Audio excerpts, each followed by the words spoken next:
उत्तमं करोमि, नो चेत् अस्तु। अधुना कारकविषयः चर्च्यते। स्क्रीन् शेर् करोमि, फलकं दर्शयामि।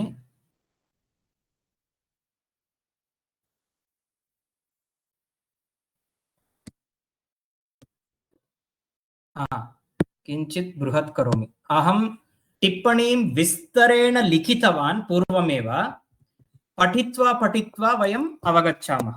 अत्र कृष्णवर्णेन यद्यत् लिखितम् अस्ति तत् सर्वम् अस्माकं ग्रन्थे यानि वाक्यानि सन्ति तानि वाक्यानि पुनः अत्र अहं लिखितवान्। तानि कृष्णवर्णेन अहं लिखितवान्। अत्र मृत्तिकावर्णेन मृद्वर्णेन यानि वाक्यानि लिखितानि सन्ति तानि वाक्यानि मया लिखितानि, स्ववचनैः लिखितानि। इत्युक्ते सरलभाषया मम वचनानि तानि। अस्तु, अत्र विभक्त्यर्थप्रकरणम् इति प्रथमः पाठः। अपदं न प्रयुञ्जीत इति व्याकरणनियमः लोकानुगुणः च। अत्र कः अर्थः? साधुपदम् एव प्रयोक्तव्यम्, असाधुपदं न प्रयोक्तव्यम्। अस्माकं व्यवहारे, पठने, लेखने, भाषणे, चिन्तने सर्वत्र साधुपदम् एव वर्तेत, असाधुपदं कदापि न वर्तेत। इदानीम् अत्र एकः प्रश्नः, पदं नाम किम् इति एकः प्रश्नः अस्माकं मनसि आयाति। पदं सुबन्तं तिङन्तं च भवति इति ग्रन्थे लिखितम्। अस्य कः अर्थः? तर्हि पदं द्विविधं। पदं कतिविधं? पदं द्विविधं।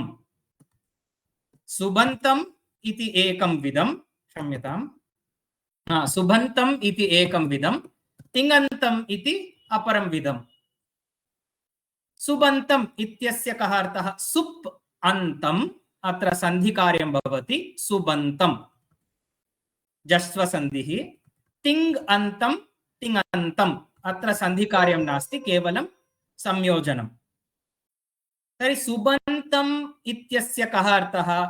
यस्य सुप् प्रत्ययः अन्ते अस्ति तत् सुबन्तम्। यस्य सुप् प्रत्ययः अन्ते अस्ति तत् सुप् अन्तं सुबन्तम् इति उच्यते। यस्य तिङ् प्रत्ययः अन्ते अस्ति तत् तिङन्तम् इति उच्यते। अस्तु, अत्र प्रत्ययद्वयं श्रावितं, सुप् प्रत्ययः, तिङ् प्रत्ययः। पुनः कश्चन प्रश्नः, सुप् प्रत्ययाः केभ्यः विधीयन्ते इति प्रश्नः। सुप् प्रत्ययाः केभ्यः विधीयन्ते इति कश्चन प्रश्नः। तस्य उत्तरं प्रातिपदिकेभ्यः। प्रातिपदिकं प्लस् सुप् प्रत्ययः इस् इक्वल् टु सुबन्तम्। पुनः तिङ् प्रत्ययाः केभ्यः विधीयन्ते इति अपरः प्रश्नः। तस्य उत्तरमस्ति धातुभ्यः। धातुः प्लस् तिङ् प्रत्ययः इस् इक्वल् टु तिङन्तम्। प्रातिपदिकं प्लस् सुप् प्रत्ययः इस् इक्वल् टु सुबन्तम्। धातुः प्लस् तिङ् प्रत्ययः इस् इक्वल् टु तिङन्तम्। अस्तु, इदानीम् अत्र एकं वाक्यम् अस्ति, सुप् प्रत्ययाः भवन्ति।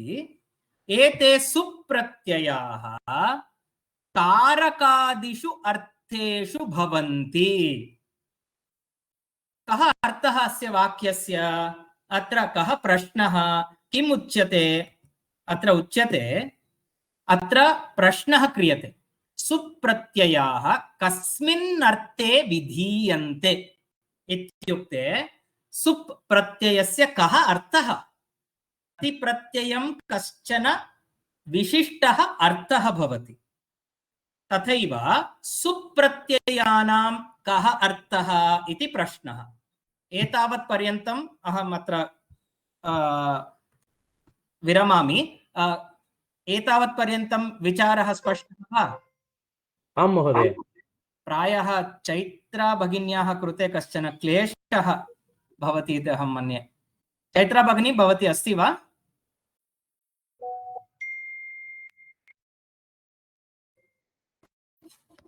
चैत्रा भगिनी भवती अस्ति वा? पाकशाले ओ एवं वा, अस्तु। अन्ये सर्वे अवगच्छन्ति वा? महोदय स्पष्टम् अस्ति वा? अहम् एवमेव अग्रे गन्तुम् अर्हामि वा? आं महोदय, एकदम प्रतिस्पन्दं मम इंटरनेट कनेक्शन सम्यक् नास्ति, अतः एव अहं श्रुतवती। अस्तु भगिनि, यत्र प्रश्नः अस्ति झटिति भवन्तः पृच्छन्तु। अन्तिमक्षणपर्यन्तं प्रतीक्षा मास्तु। यत्र संशयः तत्र एव पृच्छन्तु। अस्तु, अग्रे सरामि। इदानीम् एषः प्रश्नः, सुप्रत्ययाः कस्मिन् अर्थे विधीयन्ते? प्रतिप्रत्ययं कश्चन अर्थः भवति। तर्हि सुप्रत्ययस्य कः अर्थः? महोदय, तत्र एव एकं द्वे उदाहरणं दत्तुं अत्र उदाहरणं सुलभं। अत्र एव उदाहरणं दीयते। इदानीम् एकम् उदाहरणं, यथा भूतकालस्य अर्थे क्तप् प्रत्ययः विधीयते। क्तप् प्रत्ययः उदाहरणं पट् प्लस् क्त। पट् प्लस् क्त इत्यस्य किं रूपं भवति? पठित्वा। पठितम् इति क्लीबे, पठितः इति पुल्लिङ्गे, पठिता इति स्त्रीलिङ्गे। पठितम् इति पदेन किम् अवगम्यते? पठितम् इति पदस्य कः अर्थः? पठनक्रिया समाप्ता इति अर्थः। पठनक्रिया समाप्ता इति अर्थः। तर्हि क्तप् प्रत्ययस्य कः अर्थः? भूतकालः इत्येव क्तप् प्रत्ययस्य अर्थः। अन्यदेकम् उदाहरणं स्वीकुर्मः। कर्त्रर्थे तृच् प्रत्ययः विधीयते। कर्त्रर्थे नाम कर्तृ प्लस् अर्थे कर्त्रर्थे। कर्त्रर्थे तृच् प्रत्ययः विधीयते। उदाहरणं दा प्लस् अत्र न तृच् इति लेखनीयम्।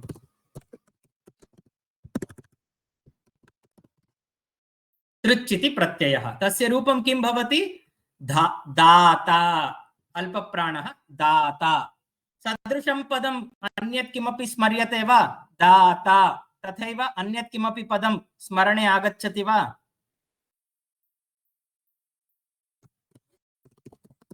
दाता, भोक्ता, श्रोता, वक्ता इत्यादयः शब्दाः।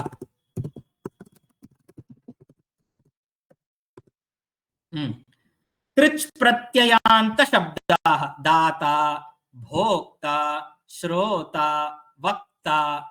दाता नाम यः दानक्रियां करोति सः दाता। यः भोजनक्रियां करोति सः भोक्ता। यः श्रवणक्रियां करोति सः श्रोता। यः वचनक्रियां करोति सः वक्ता। एवं अन्यानि उदाहरणानि भवन्तः वदन्तु। तृच् प्रत्ययान्त शब्दान् वदन्तु।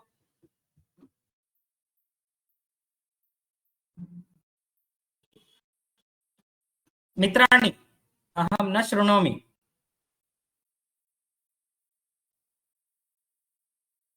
गता? गता न, गता भवति क्तप् प्रत्ययः, किन्तु गन्ता। यः गमनक्रियां करोति सः गन्ता। उत्तमम्। अन्यत् किमपि?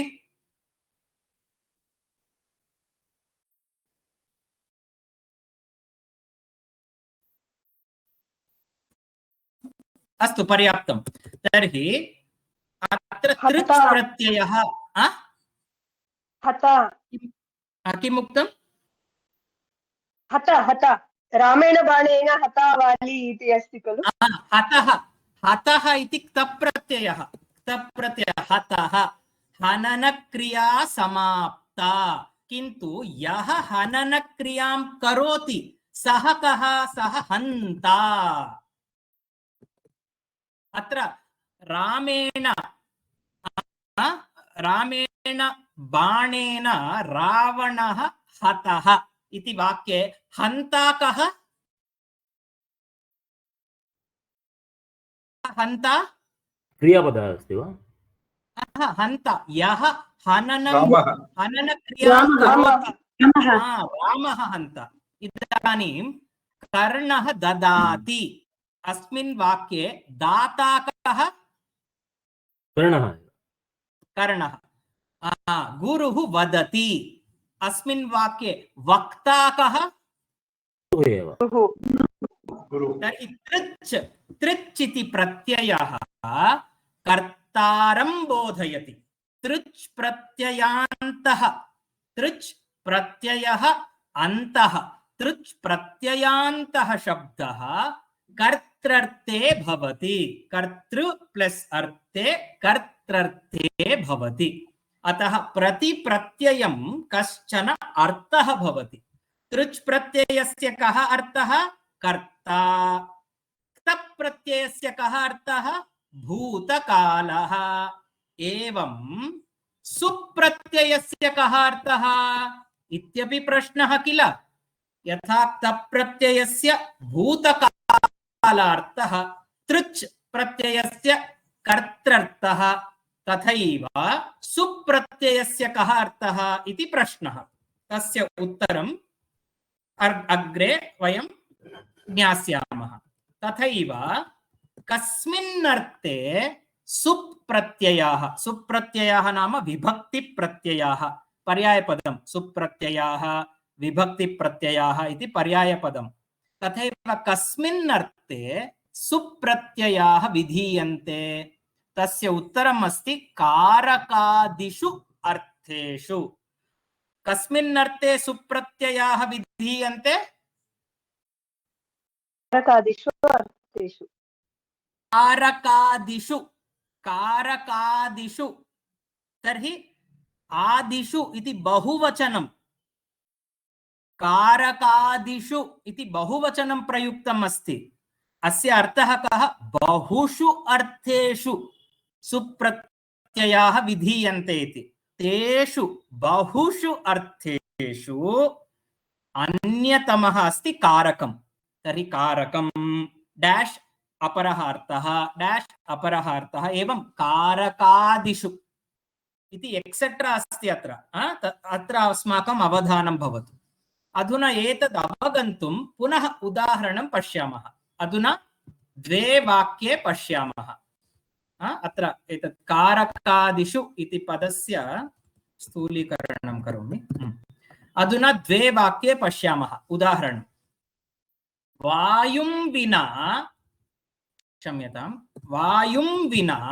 मानवाः न जीवन्ति इति प्रथमं वाक्यं द्वितीयं वाक्यम् अस्ति अहम् आसन्दे उपविशामि वायुं विना अत्र वायुम् इति पदे का विभक्तिः अस्ति प्रथम द्वितीया विभक्तिः अस्ति का विभक्तिः अस्ति द्वितीया विभक्तिः अस्ति किमर्थं द्वितीया विभक्तिः अत्र विहिता अस्ति कर्मं सूचयति वायुं विना पदम् अस्ति चेत् अत्र विना इति कश्चन विशेषः शब्दः अस्य उपपदम् इति उच्यते यदा विना इति उपपदं नाम समीपे विद्यमानं पदम् उपपदम् उप नाम समीपम् उपपदं समीपे विद्यमानं पदम् उपपदम् अत्र उपपदम् अस्ति किम् अस्ति उपपदं विना यदा विना इति उपपदम् अस्ति तदा द्वितीया विभक्तिः प्रयोक्तव्या तदर्थं वायुम् इति द्वितीया विभक्तिः स्पष्टं वा सर्वेषां कृते अस्माभिः एषः अंशः प्रवेशस्तरे पठितः लेवल 1 प्रवेशस्तरे वायुं विना यदा विना इति उपपदं भवति तदा द्वितीया विभक्तिः तृतीयापि शक्यते किन्तु अत्र द्वितीया विभक्तेः उदाहरणं लिखितम् इदानीं द्वितीयं वाक्यं पश्यामः अहम् आसन्दे उपविशामि अत्र आसन्दे अत्र का विभक्तिः अस्ति सप्तमी विभक्ति विभक्ति अत्र किमर्थं सप्तमी विभक्तिः अस्ति आसन्दे तस्य उच्यताम् आसन्दे आसन्दः आसन्दे महोदय हा, स्थानं किमर्थं? स्थानं वदति किमर्थम् स्थानं सूचयति कुत्र स्थानं सूचयति अहम् उपविशामि कुत्र अत्र किमर्थं सप्तमी विभक्तिः नाम तस्य उत्तरम् अस्ति आसन्दः उपवेशनक्रियायाः अधिकरणम् अस्ति अधिकरणं नाम बेस् पुनः वदामि आसन्दः उपवेशनक्रियायाः अधिकरणम् अस्ति अतः आसन्दे इति सप्तमी विभक्तिः विहिता पश्यन्तु मित्राणि एकत्र उपपदम् अस्ति इति कारणात् विभक्तिः अन्यत्र कारकम् अस्ति इति कारणात् विभक्तिः पुनः वदामि उपपदम् अस्ति इत्यतः विभक्तिः कारकम् अस्ति इत्यतः अपि विभक्तिः विधीयते अतः उच्यते विभक्तिः द्विविधा द्विप्रकारका विभक्तिः कारक विभक्तिः उपपद विभक्तिः एतावत् पर्यन्तं प्रश्नः अस्ति वा न महोदय अवगमनं जायते वा आं महोदय तर्हि विभक्तिः द्विविधा अस्ति कारक विभक्तिः उपपद विभक्तिः कारक विभक्तिः नाम विभक्तिः कारकं बोधयति उपपद विभक्तिः नाम सा विभक्तिः उपपद बलात् विधीयते किंचन उपपदम् अस्ति विना इति उपपदं तस्मात् द्वितीया विभक्तिः आसन्दे उपविशामि तत्र कारकम् अस्ति अधिकरणकारकम् अस्ति अतः सप्तमी विभक्तिः विधीयते कारकम् आश्रित्य विभक्तिः कारक विभक्तिः उपपदम् आश्रित्य विभक्तिः नाम उपपद विभक्तिः अतः विभक्ति प्रत्ययाः सुप्रत्ययाः द्विविधाः कारक विभक्तिः उपपद विभक्तिः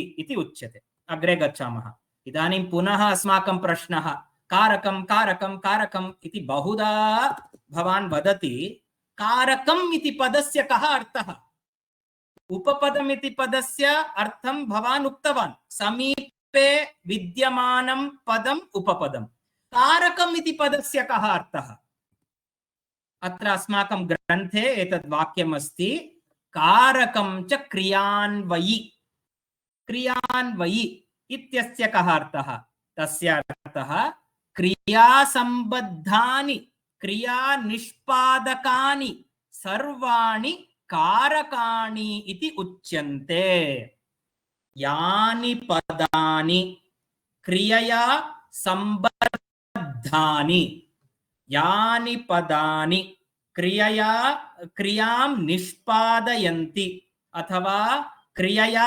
निष्पादितानि भवन्ति तानि कारकाणि ओहो विषयः कठिनः कृपया उदाहरणानि दर्शयतु तथैव क्रियते अधुना इदानीम् एकं वाक्यं स्वीकुर्मः निष्पादक निष्पादयति इति निष्पादकः निष्पादयति उद्भावयति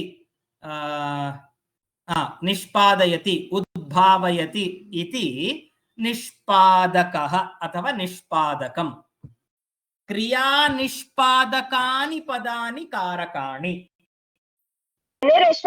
ಸೇರಿಕೊಳ್ಳುವುದು ಅಂತ ಅರ್ಥನಾ ಸೇರಿಕೊಳ್ಳುವುದು ಅಂತ ಅರ್ಥ ಅಲ್ವಾ निष्पादनं नाम टू क्रिएट निष्पादनम टू क्रिएट उद्भवनम to create to give arise to अंत अर्थः कथं क्रियया निष्पादकानि इदानीम् एकं सरलम् उदाहरणम् अहं वदामि तदनन्तरम् अत्र पत्रे लिखितानि उदाहरणानि दर्शयामि अहम् एकमेव पदं वदामि तेन पदेन भवन्तः अहं किं चिन्तयामि इति सम्पूर्णतया वक्तव्यम् अहम् एकमेव पदं वदामि तेन पदेन भवन्तः अहं मम मनसि अहं किं चिन्तयामि इति सम्पूर्णतया वक्तव्यं मम मनसि किम् अस्ति इति ज्ञातुं भवन्तः मां प्रश्नं कर्तुम् अर्हन्ति मां प्रश्नं पृष्ट्वा भवन्तः मम मनसि किम् अस्ति इति भवन्तः वदन्तु किन्तु तदर्थम् अहम् आदौ एकं पदं किं प्रकाशयामि इति मम मनसि अहम् एकं पदम् उक्तवान् मम मनसि किम् अस्ति इति ज्ञातुं भवन्तः मां प्रश्नं कुर्वन्तु भवान् किं पचति ओहो उत्तमः प्रश्नः भवान् किं पचति इति एका मां पृष्टवती तस्य उत्तरम् अहं वदामि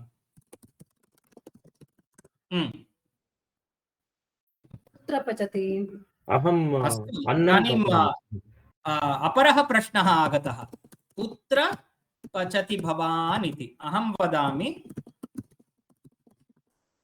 पाकशालायां पचामि भवान् किमर्थं पचति ओहो किमर्थं पचति इति अधुना अपरः प्रश्नः किमर्थं पचति इति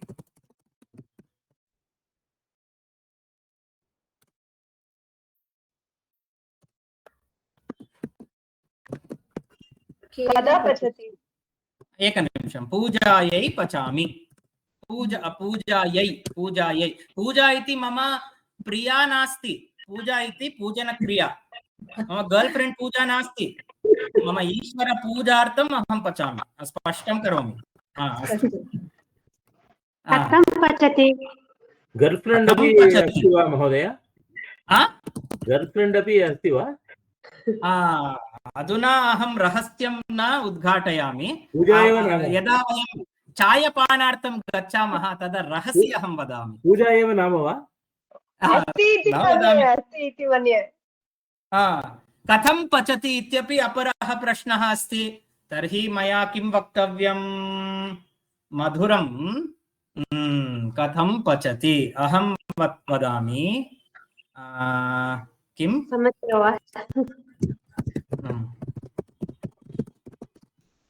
अस्तु पर्याप्तम् एतानि वाक्यानि तदेव किमर्थं पचति कस्मै पचति पूजायै पचामि इति अहम् उक्तवान् कस्मै कस्यै साधु इदानीं पचामि इति एकमेव क्रियापदम् अहम् उक्तवान् भवन्तः मां प्रश्नं कृत्वा अन्यानि पदानि निष्पादितवन्तः किम् इति प्रश्नं कृत्वा मधुरम् इति पदं भवन्तः निष्पादितवन्तः कुत्र इति प्रश्नं कृत्वा पाकशालायां पाकशालायाम् इति पदस्य निष्पादनम् अभवत् किमर्थं कस्यै इति प्रश्नं कृत्वा पूजायै इति भवद्भिः निष्पादितं कथम् इति प्रश्नं कृत्वा घृतेन इति पदं निष्पादितम् एतानि चत्वारि पदानि क्रियापदेन क्रियया निष्पादितानि यानि पदानि साक्षात् क्रियापदेन क्रियया निष्पादितानि भवन्ति तानि कारकाणि तदेव अत्र उच्यते क्रिया निष्पादकानि सर्वाणि कारकाणि इति उच्यन्ते स्पष्टं वा किमर्थं निष्पादकानि इति पदस्य प्रयोगः कृतः इति महोदय इदानीम् अन्यत् एकम् उदाहरणं यद् मया पुरा एव लिखितम् आसीत्। अत्र एकं वाक्यं पश्यामः।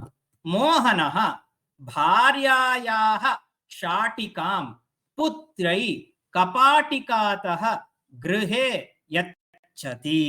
अत्र क्रियापदम् अस्ति यच्छति। यच्छति इति अत्र क्रियापदम्। यच्छति इत्यस्य कः अर्थः? ददाति। तस्य ददाति इत्येव अर्थः। इदानीं प्रश्नः, एवमेव प्रश्नकरणं कुर्मः। कः यच्छति? कः यच्छति? मोहनः यच्छति। कः यच्छति? मोहनः यच्छति। मोहनः इति पदं क्रियया सम्बद्धम् अस्ति। अस्ति वा नास्ति वा? अस्ति महोदय। अस्ति। इदानीं द्वितीयः प्रश्नः, कां यच्छति? शाटिकां यच्छति। अत्र शाटिकां इति पदं पुनः क्रियया क्रियापदेन सम्बद्धं। सम्बद्धं नाम रिलेटेड, असोसिएटेड, रिलेटेड, असोसिएटेड अस्ति। पुनः कस्यै यच्छति? कस्यै यच्छति? तस्य उत्तरम् अस्ति वाक्ये पुत्र्यै। पुनः पुत्र्यै इति पदं क्रियया सम्बद्धम् अस्ति। अपरः प्रश्नः, कुतः यच्छति? कपाटिकातः यच्छति। कपाटिका नाम कबोर्ड। कपाटिकातः यच्छति। कपाटिकातः इति पदं क्रियया सम्बद्धम् अस्ति, रिलेटेड अस्ति। कुत्र यच्छति? तस्य उत्तरं गृहे इति अस्ति वाक्ये। गृहे इति पदमपि क्रियया सम्बद्धम् अस्ति। तर्हि इदानीं पश्यामः, अस्मिन् वाक्ये कानि कानि पदानि क्रियया सम्बद्धानि? मोहनः, पुत्र्यै, कपाटिकातः, गृहे। एतानि पञ्च अपि पदानि क्रियया सम्बद्धानि सन्ति। तर्हि एकमेव पदम् अत्र अवशिष्टम् अस्ति। किं तत् पदं?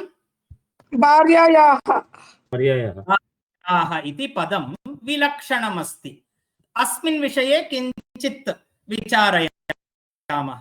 भार्यायाः इति पदं क्रियया साक्षात् सम्बद्धं नास्ति, यद्यपि परम्परया सम्बद्धम् अस्ति। अत्र पदद्वयं भवद्भिः अवलोकनीयम्। साक्षात् सम्बद्धं, परम्परया सम्बद्धम्। अत्र कः अर्थः? उदाहरणमुखेन अवगच्छामः। शाटिकां यच्छति। शाटिकां यच्छति। भार्यायाः शाटिकां यच्छति। शाटिकाम् इति पदं यच्छति इति क्रियापदेन साक्षात् सम्बद्धम् अस्ति, किन्तु भार्यायाः इति पदं शाटिकाम् इति पदेन साक्षात् सम्बद्धं, यच्छति इति पदेन परम्परया सम्बद्धम्। एतद् वाक्यम् अवगतं वा? नावगतं महोदय। आं महोदय। अत्र मोहनः शाटिकां पुत्र्यै कपाटिकातः गृहे यच्छति। एतानि पञ्चपदानि अपि क्रियापदेन साक्षात् सम्बद्धानि। कथम् इत्युक्ते, कः यच्छति? तस्य उत्तरं झटिति आयाति मोहनः। कां यच्छति? शाटिकां। कस्यै यच्छति? पुत्र्यै। कपाटिकात् कुतः यच्छति? कपाटिकातः। कुत्र यच्छति? गृहे यच्छति। एवं भवन्तः प्रश्नं वदन्तु यस्य उत्तरं भार्यायाः इति भवेत्। एकं प्रश्नं वदन्तु यस्य उत्तरं भार्यायाः इति भवेत्।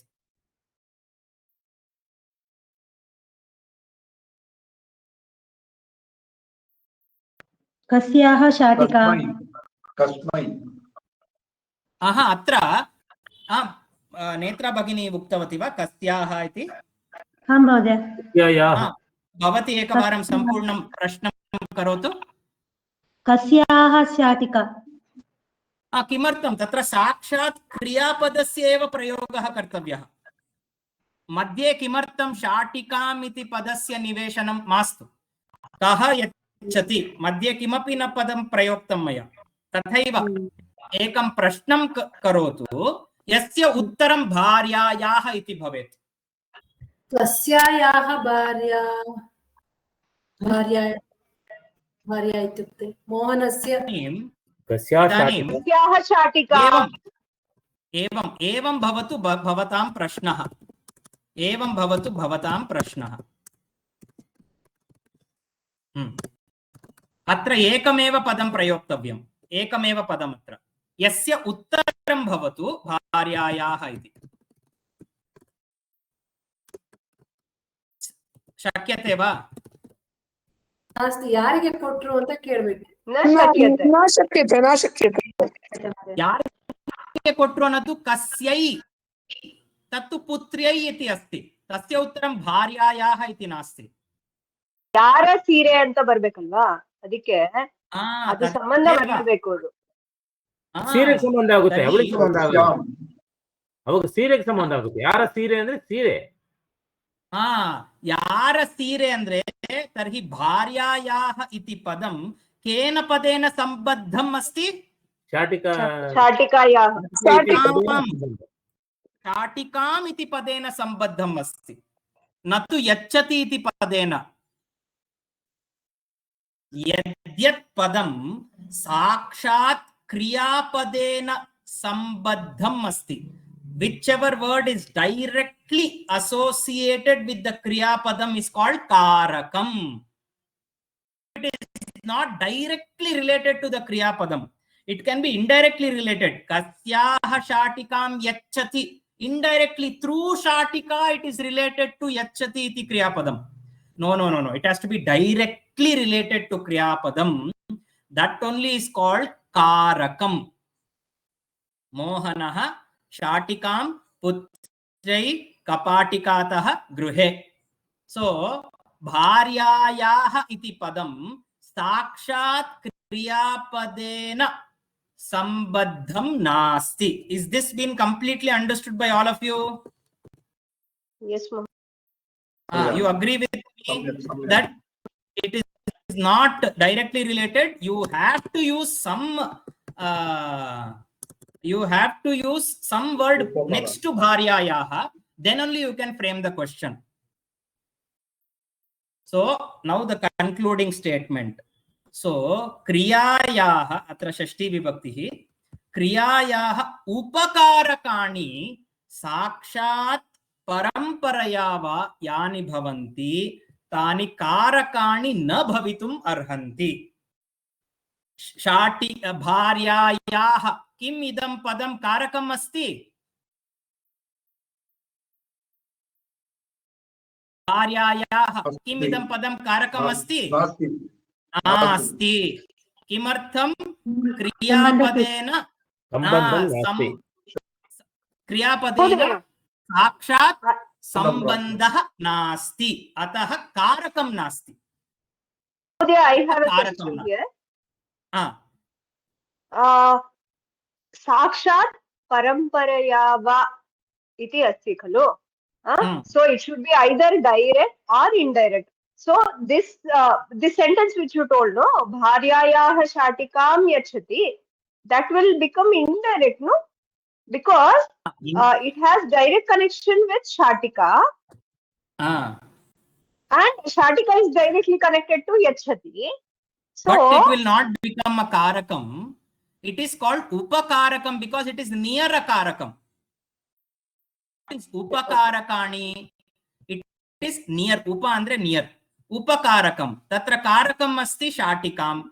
Bharyayaha iti upakarakam. It is near a karakam, but it is not a karakam. okay. It can be near other karakams.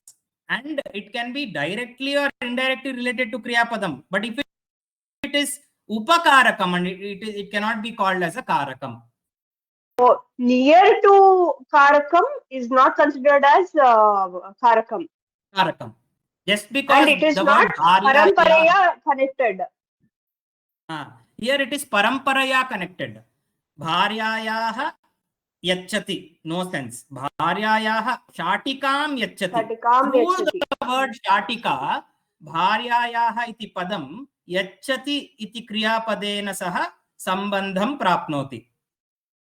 परम्परा So means sequentially, step by step, through So somebody. this is indirect only, no? Indirect. So even if it is indirect, it cannot be karakam. Karakani na bhavitum arhanti. Okay. So therefore, got it. bharyayaha cannot be called a karakam. Iti atra upasamharaha uchyate. Conclusion statement. Understood. Okay. महोदय Now, महोदय एकनिमिषं सामान्यतया षष्ठी विभक्ति उपकारकाणि इति वा तत्र षष्ठी विभक्ति विषये वयम् अग्रे चर्चां करिष्यामः। अधुना एव भवत्याः प्रश्नस्य उत्तरम् अधुना एव चर्च्यते। अस्तु महोदय। तर्हि इदानीं कारकं किम् इति अवगतं। कः वदति कारकं किम्? यत् क्रियान्वयी तत् कारकम्। साधु। इतोपि सरलवाक्येन वक्तव्यं चेत् यत् क्रियापदेन सम्बद्धं तत् कारकम्। That which is related to kriyapadam is karakam. That which is not related directly to kriyapadam is not karakam. तर्हि कारकं किम् इति ज्ञातम्। अधुना अग्रे प्रश्नः, कति कारकाणि सन्ति? एकमेव कारकम् अस्ति वा, बहूनि कारकाणि अस्ति वा? षट् कारकाणि सन्ति। बहूनि सन्ति। तस्य उत्तरमस्ति षट् कारकाणि सन्ति। कानि तानि षट् कारकाणि इत्युक्ते अस्माकं ग्रन्थे एषः श्लोकः अस्ति, कर्ता कर्म च करणं सम्प्रदानं तथैव च अपादानाधिकरणम् इत्याहुः कारकाणि षट्। तर्हि अत्र षट् कारकाणि सन्ति। कर्ता कर्म करणं सम्प्रदानम् अपादानम् अधिकरणम् इति षट् कारकाणि सन्ति। इदानीम् अग्रे कश्चन प्रश्नः। अस्तु, अस्माभिः पूर्वं किम् उक्तं? कतिविधा विभक्तिः? कतिविधा विभक्तिः? कति विभक्तयः इति न प्रश्नः। द्विविधा विभक्तिः। द्विविधा विभक्तिः के ते? उपपद। एक्सेलेंट। उपपद विभक्तिः कारक विभक्तिः। पूर्वम् अस्माभिः दृष्टं कतिविधा विभक्तिः, कारक विभक्तिः, उपपद विभक्तिः। तदनन्तरं कारकं किम् इति अस्माभिः चर्चितं। तदनन्तरं कति कारकाणि सन्ति इति अस्माभिः ज्ञातं। षड् कारकाणि सन्ति इति। इदानीं षड् कारकाणि सन्ति। कस्य कारकस्य कृते का विभक्तिः प्रयोक्तव्या इति प्रश्नः किल पुनः। अस्तु, षड् कारकाणि इति ज्ञातानि। कर्तृकारकं, कर्मकारकं, करणकारकं, सम्प्रदानकारकम्, अपादानकारकम्, अधिकरणकारकम् इति षट् कारकाणि सन्ति। कस्य कारकस्य निमित्तं का विभक्तिः प्रयोक्तव्या इति पुनः प्रश्नः अस्माकं। तस्य उत्तरं किम् इति वयम् अधुना ज्ञास्यामः। तदेव अस्माकं ग्रन्थे अपि कोष्टकरूपेण दत्तं। कर्तृकारकम् अस्ति चेत् एताः विभक्तयः, कर्मकारकम् अस्ति चेत् एताः विभक्तयः, करणकारकम् अस्ति चेत् तृतीया, सम्प्रदानकारकम् अस्ति चेत् चतुर्थी, अपादानकारकम् अस्ति चेत् पंचमी, अधिकरणकारकम् अस्ति चेत् सप्तमी। एतत् कोष्टकम् अस्ति वा ग्रन्थे? अस्ति महोदय। महोदय, किन्तु षष्ठी अपि अस्ति अत्र। षष्ठी कृद्योगे इति। कृद्योगे अस्ति। तस्य कः अर्थः इति किञ्चित् क्रमेण अग्रे ज्ञास्यामः। आदौ यत् सुलभम् अस्ति तस्य ज्ञानं प्राप्नुमः। तदनन्तरं षष्ठी विषये चर्चां करिष्यामः। षष्ठी, इदानीं वयं षष्ठी विभक्तिं त्यजामः इति नास्ति। वयं सर्वे अपि षष्ठीप्रियाः एव, जानामि, अहमपि षष्ठीप्रियः अस्मि। किन्तु कारकेषु षष्ठी विभक्तेः स्थानं नास्ति, अतः अस्माकं किञ्चित् शोकः भवति, दुःखं भवति। किन्तु कथञ्चित् वयं षष्ठी विभक्तिं न त्यजामः, षष्ठी विभक्तेः कृते अपि स्थानं परिकल्पयामः। किञ्चित् अग्रे कथं षष्ठी विभक्तेः स्थानं दृढीकरणीयम् इति अग्रे किञ्चित् द्रक्ष्यामः।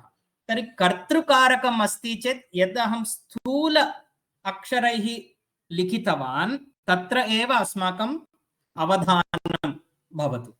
कर्तृकारकम् अस्ति चेत् तृतीया विभक्तिः, कर्मकारकम् अस्ति चेत् द्वितीया विभक्तिः, करणकारकम् अस्ति चेत् तृतीया विभक्तिः, संप्रदानकारकम् अस्ति चेत् तत् चतुर्थी विभक्तिः, अपादानकारकम् अस्ति चेत् पंचमी विभक्तिः, अधिकरणकारकम् अस्ति चेत् सप्तमी विभक्तिः।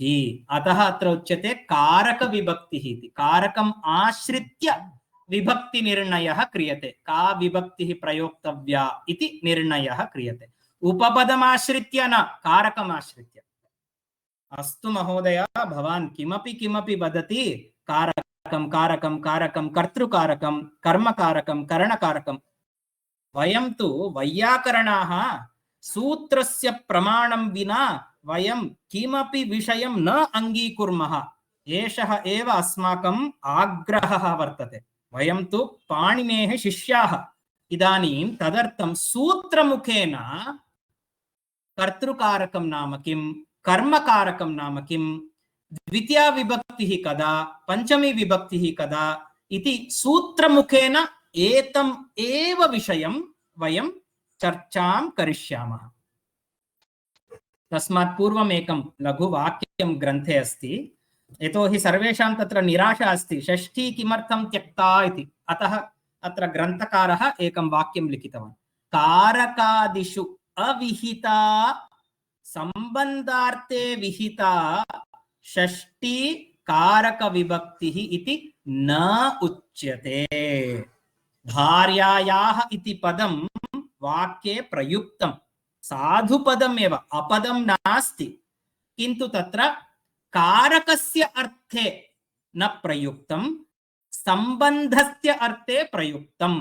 कस्याः शाटिका, भार्यायाः शाटिका। तत्र संबन्धः अस्ति, कयोः पदार्थयोः मध्ये संबन्धः अस्ति, भार्या शाटिका, भार्या शाटिका। शाटिका कस्याः अस्ति, भार्यायाः अस्ति। तर्हि शाटिकायाः स्वामिनी का अस्ति, भार्या। भार्यायाः वस्तु किम् अस्ति, शाटिका। भार्या शाटिका, अनयोः मध्ये संबन्धः अस्ति। संबन्धार्थे षष्ठी विभक्तिः अस्ति, किन्तु कारकार्थे षष्ठी विभक्तिः न इत्येव अस्माभिः अवगन्तव्यम्। संबन्धकारकम् इति किमपि कारकं नास्ति। कर्तृ कर्म करण संप्रदान अपादान अधिकरण इति कारकाणि सन्ति, किन्तु संबन्धकारकम् इति किमपि कारकं नास्ति। अतः संबन्धार्थे या षष्ठी विभक्तिः विहिता भवति तद् कारक विभक्तिः इति न उच्यते। तदेव पुनः मम वचनैः सरलवाक्येन लिखितवान्, यदि षष्ठी विभक्तिः कारकार्थे न विहिता किन्तु संबन्धार्थे विहिता भवति तर्हि सा षष्ठी विभक्तिः कारक विभक्तिः इति न उच्यते। अत्र स्पष्टं वा मित्राणि? स्पष्टं महोदय। आं महोदय।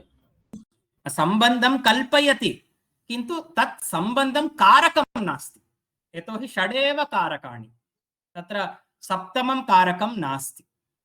अस्तु, इदानीम् अपरं वाक्यम् अत्र ग्रन्थे लिखितं, प्रायः कारकार्ताः विभक्त्यर्थाः इति व्यवह्रियन्ते।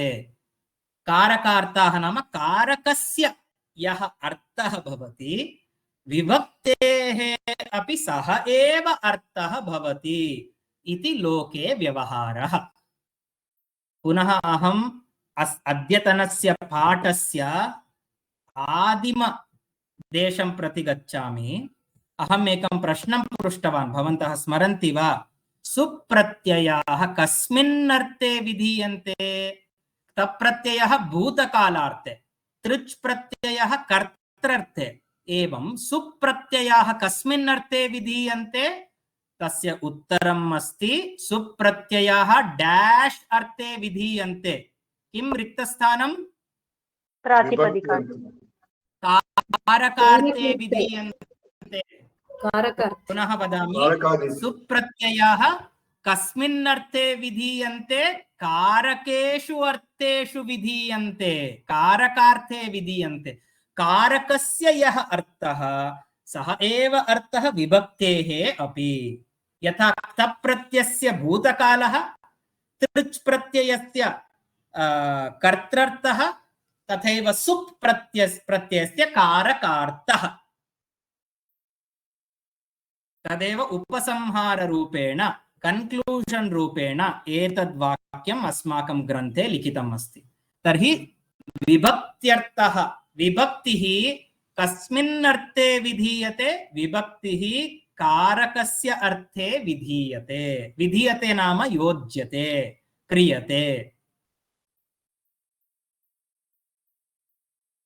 स्पष्टम् एतावत् पर्यन्तम्? स्पष्टं महोदय।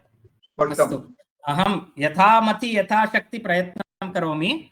अधुना सूत्रमुखेन एतान् विषयान् अवगच्छामः। सूत्रमुखेन इत्युक्ते सूत्रपुरस्सरं सूत्रं पठित्वा एतम् एव विषयम् इतोपि गभीरतया वयम् अवगच्छामः। इदानीं प्रतिकारकम् एकं सूत्रम् अस्ति। कर्तृकारकं नाम किं? करणकारकं नाम किं? प्रतिकारकम् एकं सूत्रम् अस्ति।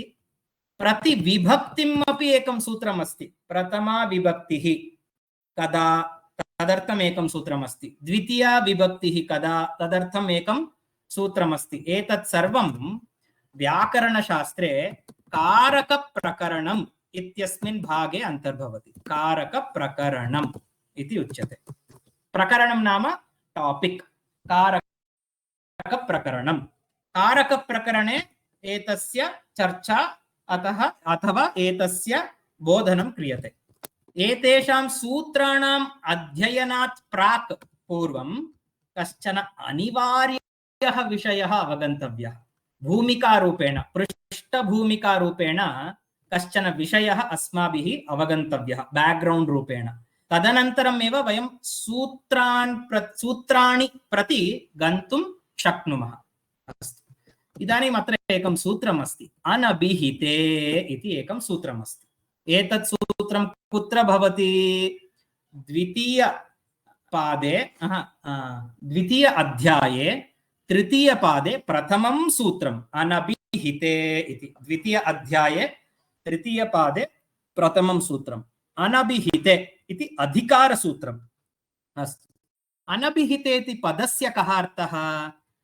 अनभिहिते नाम अनुक्ते, अनिर्दिष्टे, असूचिते इति पर्यायवाचकानि। न उक्तम् अनुक्तं, न अभिहितम् अनभिहितं, न निर्दिष्टम् अनिर्दिष्टम् इति पर्यायपदानि।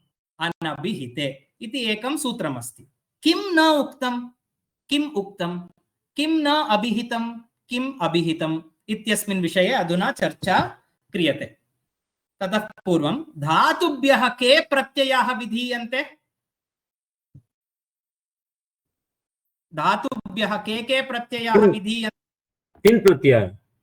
तिङ् प्रत्ययाः अपि।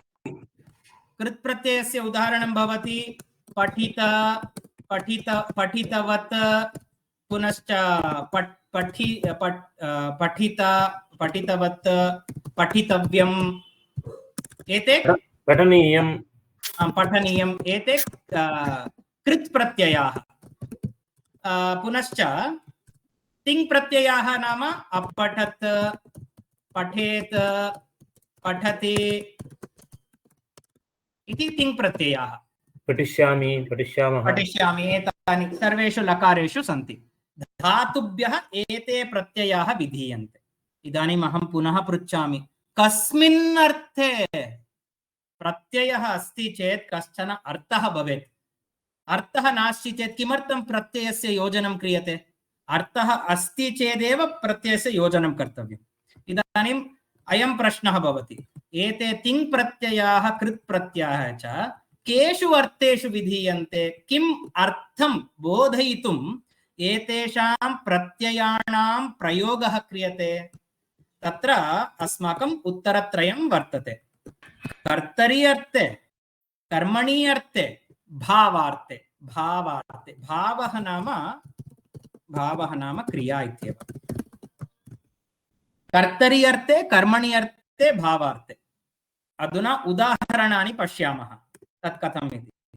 कर्तरि अर्थे बालकः कार्यालयं गच्छति। अत्र कर्तरि अर्थे तिङ् प्रत्ययः, गच्छति इति तिङ् प्रत्ययः।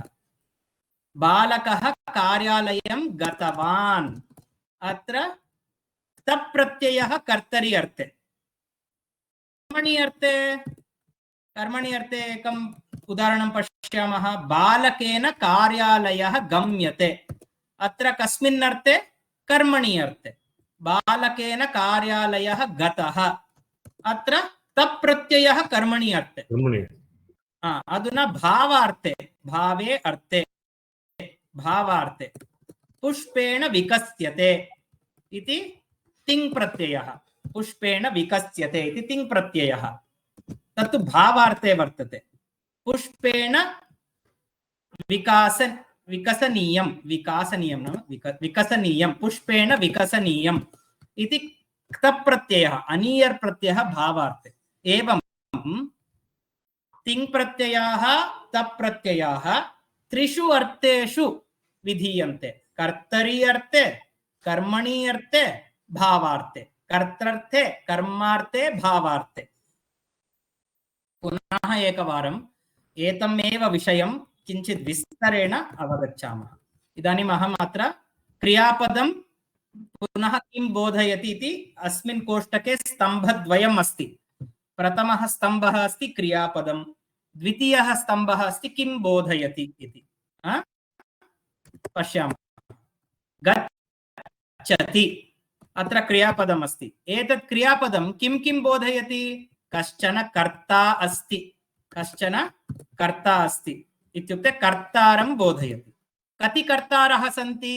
गच्छति इति एकवचने अस्ति, अतः एकः एव कर्ता अस्ति इति अस्मान् वदति।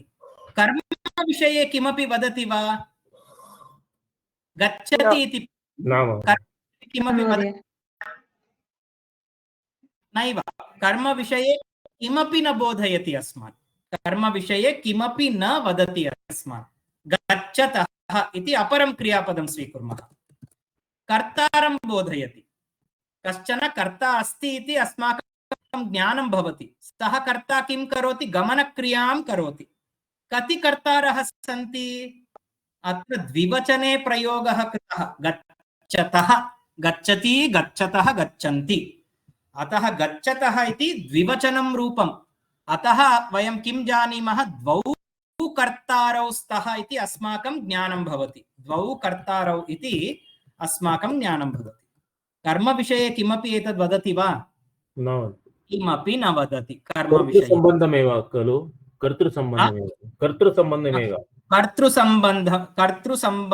संबन्धः एव अस्ति, कर्मसम्बन्धः नास्ति।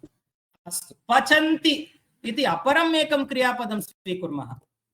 कर्तारम् अवश्यं बोधयति इत्युक्ते कश्चन कर्ता अस्ति, सः पाककार्यं करोति इति अस्माकं किञ्चित् ज्ञानं भवति। पचन्ति इति केवलम् एकपदस्य कथनेन मनसि अवश्यम् एतत् ज्ञानं भवति। कति कर्तारः सन्ति? त्रयः वा त्र्यधिकाः वा? त्रि अधिकाः त्र्यधिकाः। त्रयः वा त्र्यधिकाः कर्तारः सन्ति इति झटिति अस्माकं ज्ञानं भवति। किन्तु ते किं पचन्ति, कुत्र पचन्ति, कर्मविषये किमपि अस्माकं ज्ञानं न भवति। कर्तृविषये अवश्यम् अस्माकं ज्ञानं भवति। कश्चन कर्ता अस्ति, पुनश्च कति कर्तारः सन्ति इति अस्माकं ज्ञानम् अवश्यं भवति।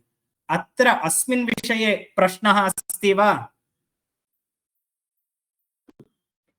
न महोदय। नास्ति इति मन्ये। अग्रे गच्छामि। पुनः कर्म विषये किमपि न बोधयति। उपरि उक्तानि क्रियापदानि गच्छति, गच्छतः, पचन्ति इति त्रीणि अपि क्रियापदानि कर्म विषये किमपि न बोधयन्ति, एतदेव अनभिहितम्, अनुक्तम्, अनिर्दिष्टम् इति पदैः उच्यते। किं न अभिहितं? कर्म न अभिहितं। किं न उक्तं? कर्म न उक्तं। किं न निर्दिष्टं? कर्म न निर्दिष्टम्। एतैः त्रिभिः क्रियापदैः कर्म विषये किमपि न उक्तं, किमपि न अभिहितम्। यदा इदानीं द्वितीयं सूत्रं पश्यामः। कर्मणि द्वितीया इति एकं सूत्रमस्ति। अनुवृत्तसहितम् एतं सूत्रं पठामः। अनभिहिते कर्मणि द्वितीया। अस्य कः अर्थः? यदि क्रियापदं, सावधानतया भवन्तः कृपया शृण्वन्तु, यदा क्रियापदं कर्मपदस्य विषये किमपि न वदति, तदा क्रियापदं कर्मपदस्य विषये किमपि न वदति, तदा कर्मपदं द्वितीया विभक्तिं स्वीकरोति इति अस्य सूत्रस्य अर्थः। अनभिहिते कर्मणि द्वितीया इति। अस्य अर्थः कः? अनुक्ते कर्मणि, अत्र सतिसप्तमी प्रयोगः, अनुक्ते कर्मणि द्वितीया स्यात्, अभिहिते तु कर्मादौ प्रथमा एव भवति। एषः वाक्यांशः अग्रे चर्चिष्यते। अतः अभिहिते तु कर्मादौ प्रथमा एव भवति इति वाक्यांशं सम्प्रति त्यजन्तु। अग्रे पुनः पश्यामः। अनुक्ते कर्मणि द्वितीया स्यात् इति विचारः स्पष्टः वा? महोदय। यदा क्रियापदं कर्म विषये किमपि न बोधयति, तदा कर्मपदं द्वितीया विभक्तिं स्वीकरोति। पुनः पूर्वम् अवलोकितानि उदाहरणानि पश्यामः। बालकः कार्यालयं गच्छति। बालकः कार्यालयं गच्छति। अत्र क्रियापदं किम् अस्ति? गच्छति। गच्छति कर्तारं बोधयति। कति कर्तारः सन्ति? एकः एव कर्ता अस्ति। किन्तु कर्म विषये गच्छति इति क्रियापदं किमपि न प्रकाशयति। अतः अस्माभिः कर्मपदं द्वितीया विभक्तिं स्वीकृत्य कार्यालयम् इति रूपसिद्धिः भवति। अत्र क्रियापदं गच्छति किं बोधयति? एकः कर्ता अस्ति, क्रियां करोति। एतदेव अस्मान् बोधयति। कर्मपदस्य विषये किमपि न वदति। अनभिहिते कर्मणि द्वितीया। यदि क्रियापदं किमपि न वदति, तदा कर्मपदं द्वितीया विभक्तिं स्वीकुर्यात्। छात्राः ग्रन्थं पठन्ति। अत्र क्रियापदम् अस्ति पठन्ति। एतत् क्रियापदं किं बोधयति?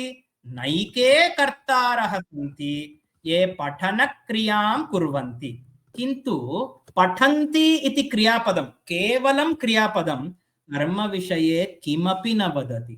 अनभिहिते कर्मणि, यदा क्रियापदं कर्मविषये किमपि न वदति, तदा कर्मपदं द्वितीया विभक्तिं स्वीकरोति। अतः ग्रन्थं प्रथमा विभक्त्यां ग्रन्थः, द्वितीया विभक्त्यां ग्रन्थम् इति रूपम्। अतः ग्रन्थम् इति द्वितीया विभक्तिः अत्र कर्मपदस्य कृते। स्पष्टं वा मित्राणि? आम् महोदय, स्पष्टं। स्पष्टं महोदय, I have a doubt. अवश्यं पृच्छतु महोदय, एतत् कारकाणि वयं दृष्टवन्तः खलु तद् टेबल् मध्ये तत्र कर्म द्वितीया भवति इति वयं दृष्टवन्तः सर्वे अतः एव कर्मस्य सम्बन्धः क्रिया पदे नास्ति there is no relation between the kriya pada doesn't tell anything about the karma pada. That's why karma pada will become dvitiya vibhakti, is it? According to the table, it will become dvitiya because of the karaka. The table is a summary of all the sutrams. The table has karma karakam. Next to it, there was a word dvitiya vibhakti.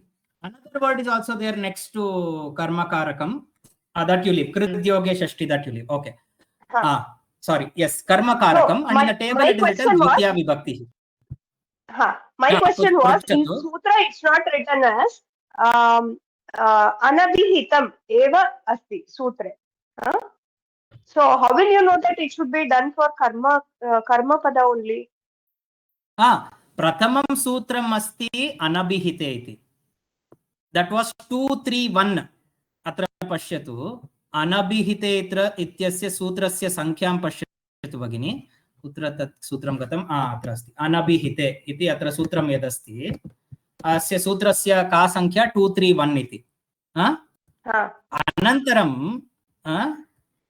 अनन्तरं किं सूत्रम् आयाति 232 इति सूत्रं कर्मणि द्वितीया इति अस्ति.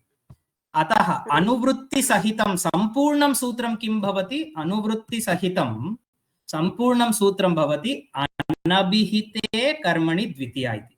When the kriyapadam is not telling anything about karmapadam, that time karmapadam should take dvitiya vibhaktihi iti asya sutra tatparyam. Okay. Yeah. Now you might immediately ask, in this case, kriya padam is not telling us anything about karma padam. What if the kriya padam is telling us something about karma padam? That time, karma padam should take which vibhakti? Valid question. Anabhihite dvitiya. Abhihite? Prathama. इदानीं अत्र कानिचन क्रियापदानि पश्यामः. गम्यते तदेव कोष्टकं पूर्वं यद् मया स्थापितं सम्प्रति अत्र साक्षात् लिखामि. गम्यते इति क्रियापदम् अस्ति. एतत् क्रियापदं किं बोधयति? गमनक्रियां.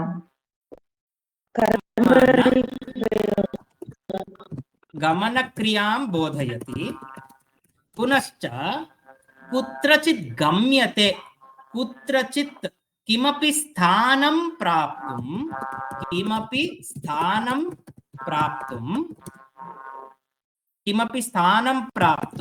गमनक्रिया भवति इति बोधयति.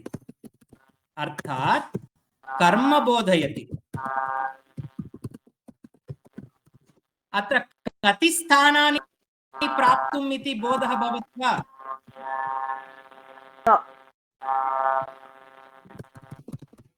भवति. कति स्थानानि? एकमेव स्थानं. सर्वे म्यूट् करोतु, किञ्चित् डिस्टर्बेन्स् अस्ति. आमाम् अस्तु. अत्र पुनः वदामि. गम्यते गम्यते इति गमनक्रियां बोधयति इति क्रियापदं. किमपि स्थानं प्राप्तुं गमनक्रिया प्रचलति इति बोधयति.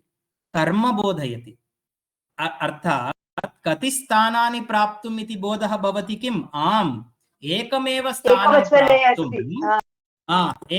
स्थानं प्राप्तुं गमनक्रिया भवति. एतदेव अहं किं लिखामि अत्र? गम्यन्ते इति लिखामि. अनेन अस्माकं किं ज्ञानं भवति? बहूनि स्थानानि गन्तुम् इच्छा अस्ति. बहूनि स्थानानि गन्तुम् इति पदस्य प्रयोगं न करोमि, यतोहि पुनः क्लेशः भवति. अतः प्राप्तुम् इति पदस्य प्रयोगं करोमि. बहूनि स्थानानि प्राप्तुं गमनक्रिया प्रचलति। किन्तु अत्र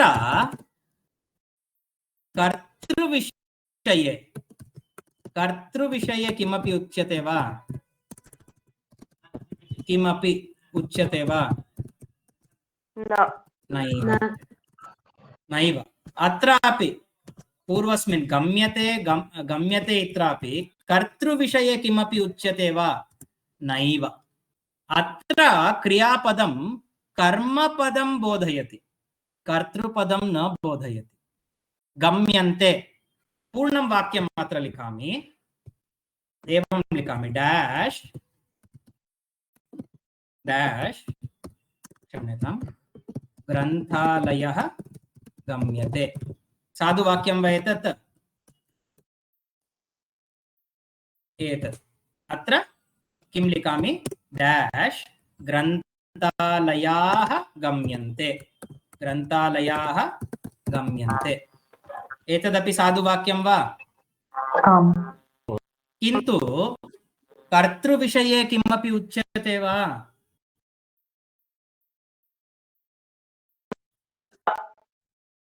कर्तृविषये किमपि न उच्यते, कर्तृविषये किमपि न उच्यते। पुनश्च अत्र कर्मपदं कां विभक्तिं स्वीकरोति?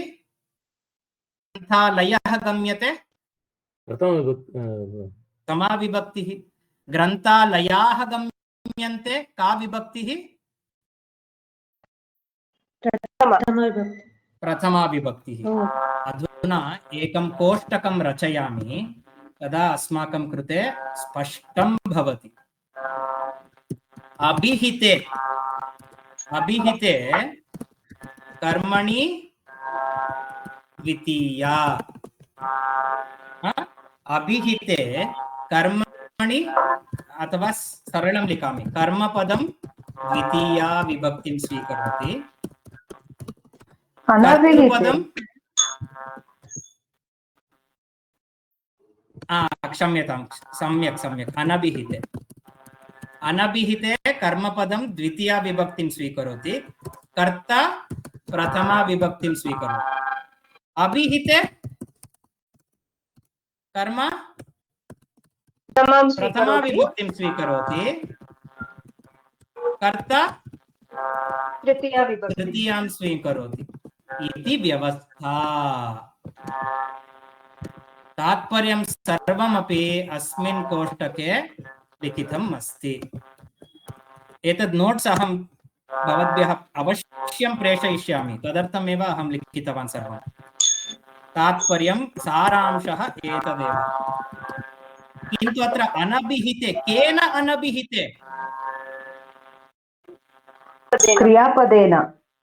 साधु उत्तरम्, अभिनन्दनानि।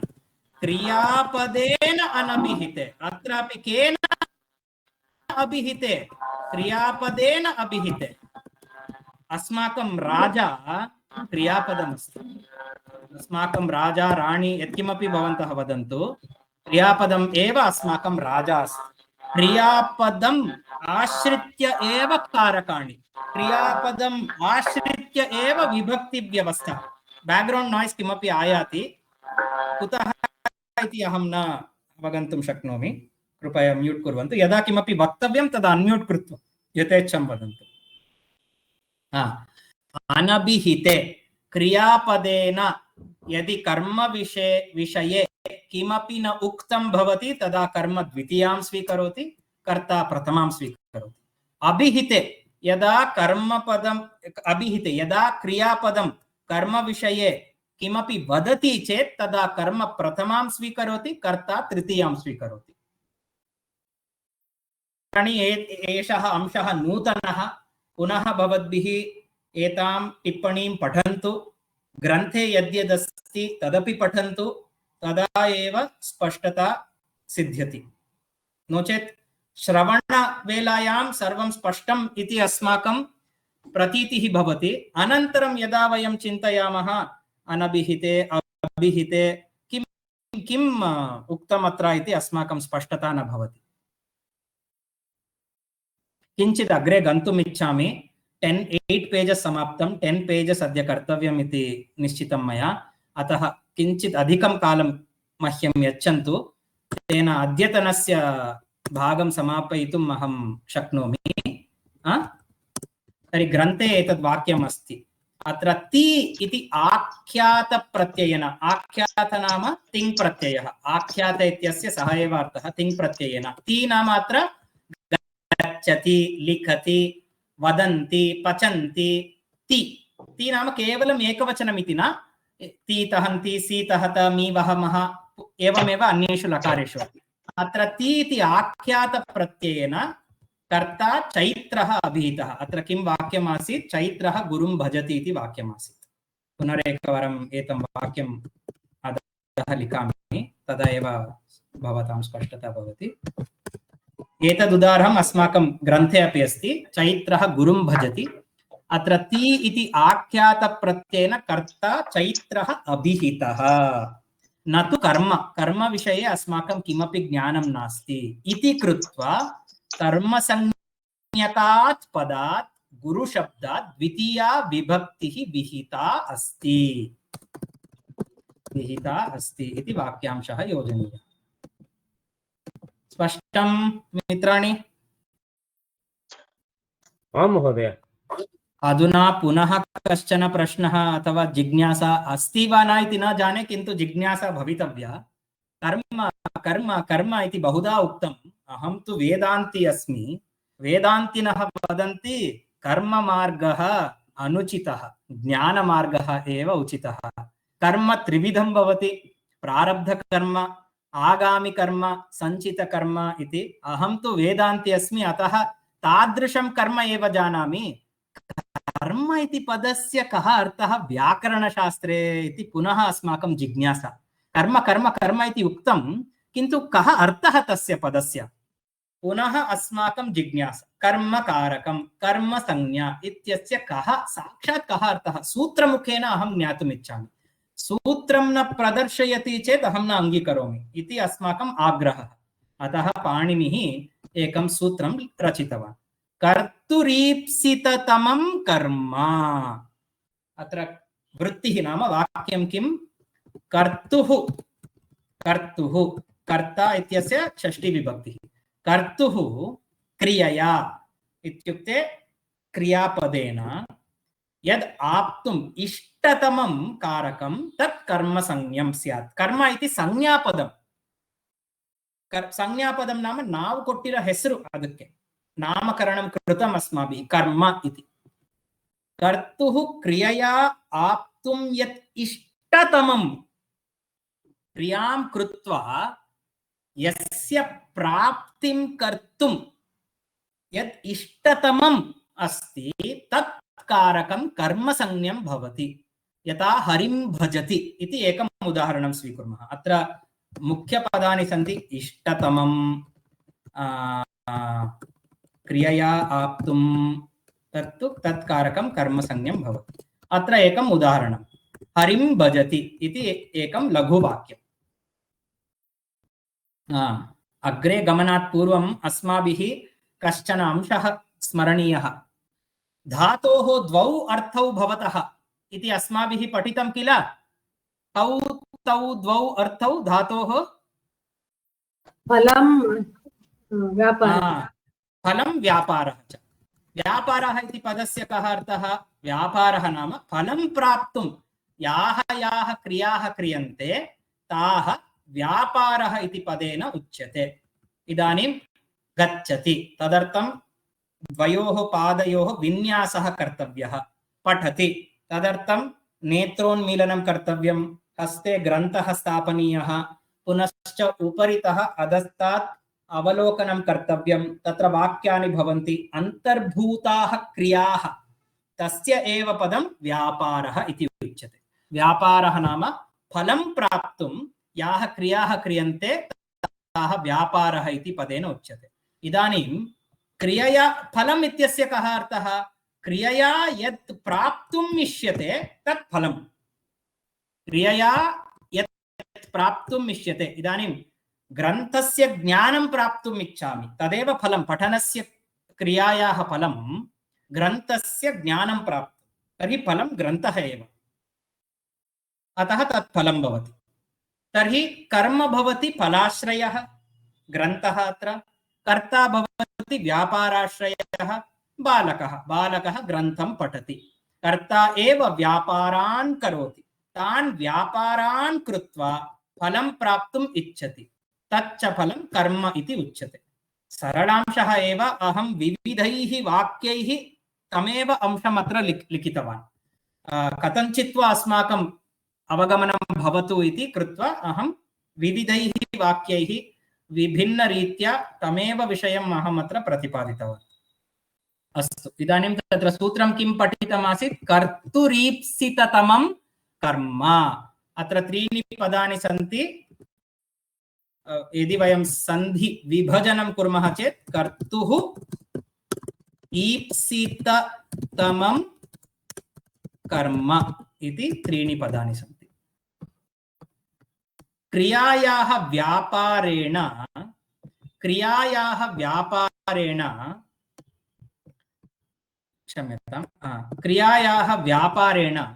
कर्तुः यत् इष्टतमं मोस्ट डिजायर्स तस्य कर्म इति संज्ञा भवति। कर्तुः इष्टतमः पदार्थः, इष्टतमं वस्तु इत्युक्ते सः पदार्थः यं क्रियायाः कर्ता क्रियया प्रकर्षेण प्राप्तुम् इच्छति, बहुधा इच्छा अस्ति तत् प्राप्तुं, तद् कर्म इति संज्ञा प्राप्नोति। कर्मणि द्वितीया, पुनश्च तत्र कर्मपदमस्ति चेत् द्वितीया विभक्तिः प्रयोक्तव्या। किञ्च अस्मिन्नेव पदार्थे कर्ता क्रियाफलमपि पश्यति। इदानीम् उदाहरणं, यथा देवदत्तः ओदनं पचति इति वाक्यांशः अस्ति। देवदत्तः ओदनं पचति। अत्र पचनक्रियया व्यापारः किम् अस्ति? विक्लित्यनुकूलव्यापारः। मृदुत्वं साधयितुं यद्यत् क्रियते सः व्यापारः। तेन व्यापारेण देवदत्तः ओदनस्य विक्लित्तिम् इच्छति, ओदनस्य सॉफ्टनेस इच्छति, ओदनस्य मृदुत्वम् इच्छति। एतत् मृदुत्वं कुत्र भवति? ओदने एव भवति। अतः एव क्रियायाः फलमपि सः ओदने एव पश्यति। अतः पचनक्रियायाः संदर्भेण देवदत्तस्य इष्टतमम् अत्र ओदनपदार्थः इति स्वीक्रियते। तथा च तस्य अनेन सूत्रेण कर्तुरीप्सिततमं कर्म इति सूत्रेण कर्मसंज्ञा भवति। कर्मसंज्ञायां सत्यां सति सप्तमी प्रयोगः अत्र। यदि कर्मसंज्ञा अस्ति तर्हि कर्मणि द्वितीया इति सूत्रेण कर्मसंज्ञकपदार्थस्य ओदनपदार्थस्य निर्देशार्थं द्वितीया विभक्तिः प्रयुज्यते, येन देवदत्तः ओदनं पचति इति प्रयोगः सिद्ध्यति। तर्हि स्टेप्स् वैस् यदि अस्माभिः अवलोकनीयं चेत् कर्ता कर्तुः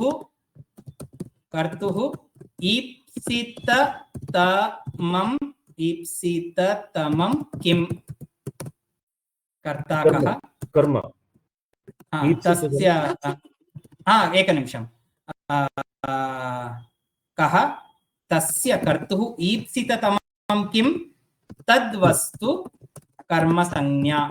स कर्मसंज्ञा प्राप्नोति।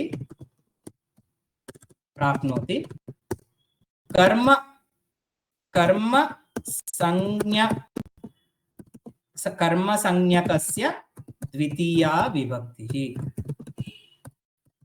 कदा? अनभिहिते। अभिहिते प्रथमा विभक्तिः इति व्यवस्था।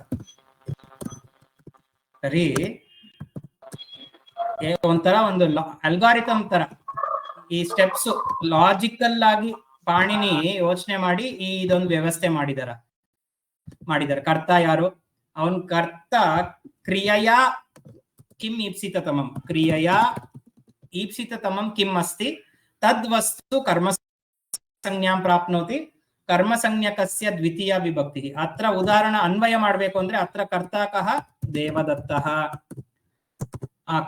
तस्य कर्तुः क्रियया ईप्सिततमं किं मृदुत्वं मृदुत्वं मृदुत्वं एतत् मृदुत्वं कुत्र भवति ओदने ओदने भवति अतः तद्वस्तु कर्मसंज्ञां प्राप्नोति तत्र तद्वस्तु अस्ति ओदनम् ओदनम् एव ईप्सिततमम् अस्ति देवदत्तस्य अतः वाक्ये देवदत्तः ओदनं पचति इति वाक्यम् अभवत् तत्र ओदनम् इति द्वितीया विभक्तिः अनभिहिते पचति इत्यत्र अनभिहितम् अस्ति कर्मविषये किमपि न उक्तम् अस्ति अतः द्वितीया विभक्तिः अनेनैव प्रकारेण अन्यानि कानिचन उदाहरणानि अहम् एतं भागं न पठामि यतोहि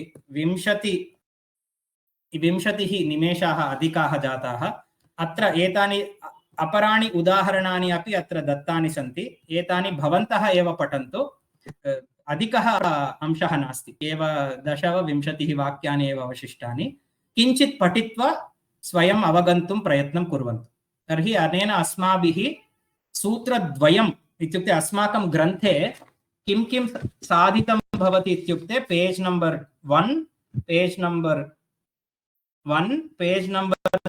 3 ಅಲ್ಲಿ ದ್ವಿತೀಯ ವಿಭಕ್ತಿ ಕರ್ತುರೀಪ್ಸಿತತಮಂ ಕರ್ಮ ಅಂತ ಅಂತಿದೆ ಮತ್ತೆ ಕರ್ಮಣಿ ದ್ವಿತೀಯ ಅಂತ ಎರಡು ಸೂತ್ರ ಈ ಎರಡು ಸೂತ್ರನೇ ನಾವು ಇಲ್ಲಿವರೆಗೂ ಮಾಡಿರೋದು ಇನ್ ಮಿಕ್ಕಿದ ಸೂತ್ರ ತುಂಬಾ ಸುಲಭ ಇಲ್ಲೇ ನಮಗೆ ಜಾಸ್ತಿ ಕಷ್ಟ ಆಗೋದು ಪ್ರಥಮ ವಿಭಕ್ತಿ ದ್ವಿತೀಯ ವಿಭಕ್ತಿ ಕರ್ತ ಕರ್ಮ ಇಲ್ಲಿ ಎರಡರಲ್ಲೇ ನಮ್ಗೆ ಜಾಸ್ತಿ ಕಷ್ಟ ಆಗೋದು ಇನ್ ಮಿಕ್ಕಿದ್ದೆಲ್ಲ ಸುಲಭ ಇನ್ನೊಂದು ಕ್ಲಾಸ್ ನಾಳೆ ಮಾಡಿದ್ರೆ ಸ್ಪಷ್ಟವಾಗಿ ಆಗುತ್ತೆ ಈ ನೋಟ್ಸ್ ನಾನು ನಿಮ್ಗೆಲ್ಲರಿಗೂ ಕಳಿಸ್ತೀನಿ ಇಲ್ಲಿ ನಾನು ಸ್ಟಾಪ್ ಮಾಡ್ತೀನಿ ನಾನು ಸ್ಟಾಪ್ ಮಾಡ್ತೀನಿ ಒಂದೇ ಒಂದು ಕ್ವೆಶ್ಚನ್ ಇದೆ ಅಸ್ತು ಭವತು ಕ್ರಿಯೆಯ ಆಪ್ತುಂ ಅಂತ ಇದೆಯಲ್ಲ ಆಪ್ತುಂ ಅಂದ್ರೆ ಏನು ಪ್ರಾಪ್ತುಂ ಟು ಒಬ್ಟೈನ್ ಪ್ರಾಪ್ತುಂ ಆಪ್ತುಂ ನಾಮ ಪ್ರಾಪ್ತುಂ ಇತಿ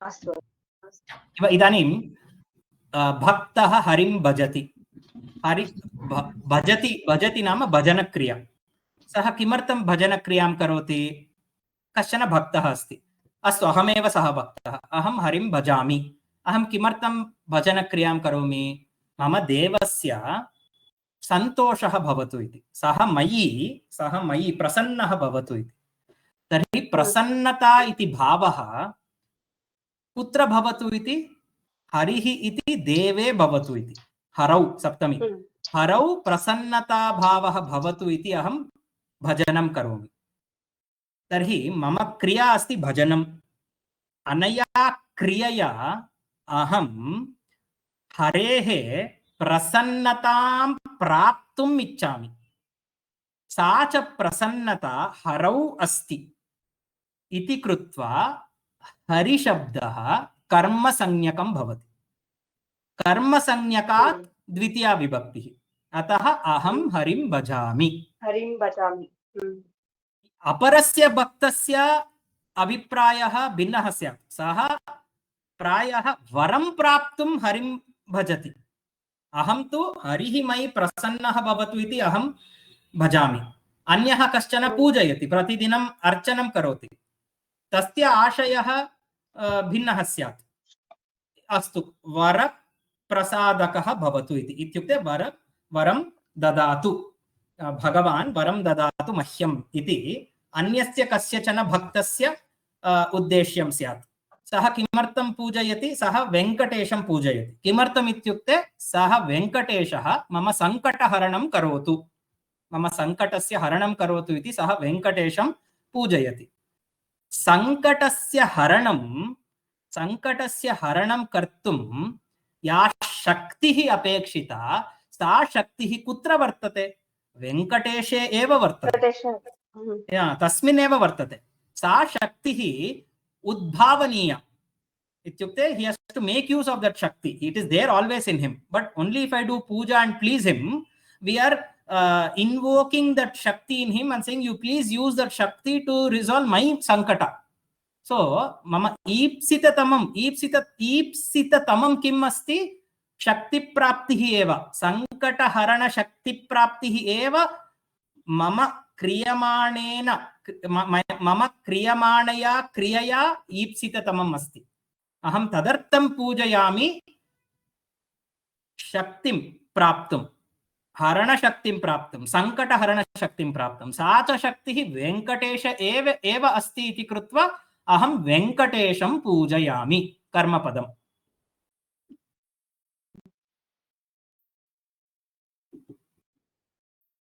महोदय भगिनी उत्तरं प्राप्तं वा? ईषद् वा उत्तरं प्राप्तं वा? चैत्रा भगिनी? I understood the example, Mahodaya, but I have to do my own examples to get it into my head. भवद्भिः स्वतः वाक्यानि लेखनीयानि, तानि वाक्यानि अनेन उक्तक्रमेण, सूत्रक्रमेण, सूत्रदृशा तानि एव वाक्यानि विचारणीयानि। तदा एव विषयः अस्माकं मनस्सु स्पष्टः चिरं च तिष्ठति। अस्तु, अत्र रेकार्डिंग स्टॉप करोमि। अहम् अनन्तरं